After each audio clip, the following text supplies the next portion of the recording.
5, 4, 3, 2, 1. Bonjour à toutes et à tous et bienvenue au Parc des Princes pour vivre cette rencontre importante, cette affiche, ce choc immanquable.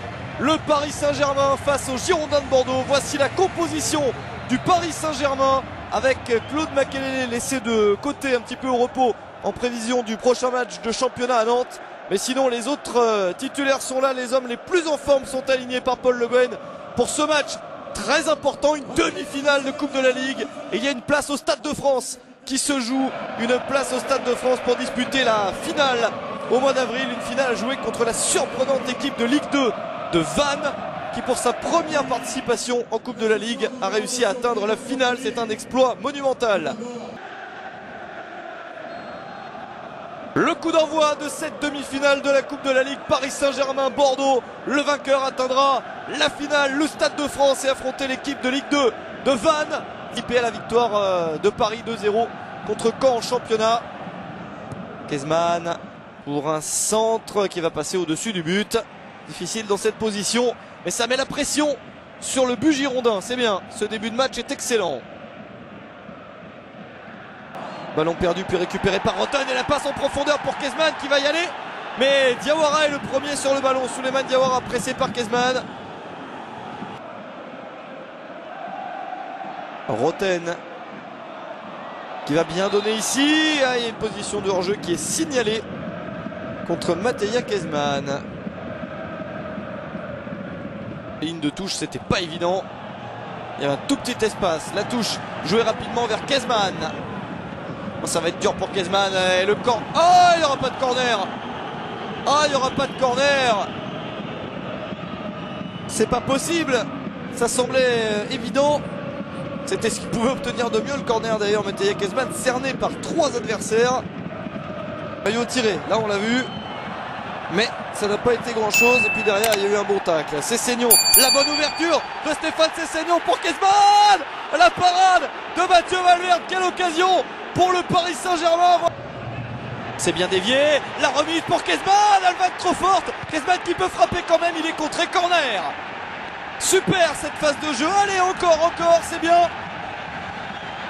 Bien moyen de tromper cette défense bordelaise. Le ballon qui était un peu puissant. Il a quand même réussi à venir frapper du goal. Un des 4 mousquetaires, comme on les appelle, avec Joe-Wilfried Tsonga, Gilles Simon et Gaël Monfils. Nouvelle obstruction énorme sur Mateja Kezman. Faudra peut-être sortir un deuxième carton dans ces cas-là, Saïd N'Jimi. Parce que là, ça devient énorme, hein, la quantité de fautes des Bordelais qui sont acculés sur leur but en ce moment. Regardez ça, en plein milieu. Alors s'il a mal Planus, c'est de sa faute. Ouais, c'est bien joué. Allez, le ballon sur le côté gauche avec Kezman. Le centre de Kezman. La reprise de la tête, c'est contré, reprise de Haro, c'est dévié à nouveau. Sessegnon dans la surface, la frappe de Sessegnon et corner. Allez encore. C'est une super fin de première période. Il faut en profiter. Et avec Planus et Diawara et Diarra juste devant eux, c'est vrai que c'est pas évident, hein. C'est le dernier souci à régler pour pouvoir un petit peu plus menacer Bordeaux et espérer égaliser. Jouer un petit peu plus haut. Déviation de Haro, c'est bien joué. Et coup de sifflet qui va mettre un terme à l'action. Pourquoi? Hors-jeu de Kezman.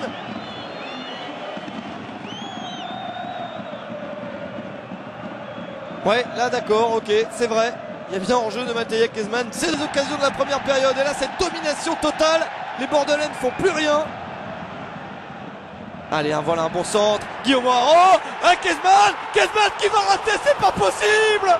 Quelle occasion! Et le voilà, le changement. Alors qu'on revoit cette occasion superbe. Et Valverde qui sort très vite, hein, pour contrer Kezman. Bien joué de la part du gardien. Quelle déviation, c'était superbe. Le but était tout fait, semble-t-il.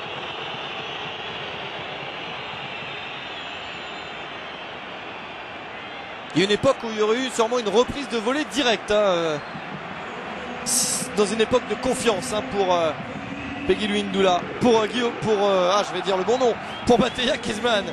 Il aurait repris le ballon directement. Kezman qui reste sur le terrain. Et O'Haro a cédé sa place. Ah non, Kezman va sortir, mais on change les deux attaquants. Voilà, il sort sous la bronca et il rentre directement au vestiaire. Mattia Kezman, c'est dur pour lui. C'est dur. S'il avait mis ce but, ça aurait changé beaucoup de choses dans un match si important. C'est terrible pour lui. Kezman qui a donc cédé sa place à Fabrice Pancrate face à Valverde. Quelque chose qui va coûter cher. Ouais, il jette son maillot. Ah, c'est moche. Et il le sait, Ludovic Julie. Faut pas faire ça. Faut pas faire ça, Mattia Kezman. C'est quand même manquer un petit peu de respect au maillot qu'il porte.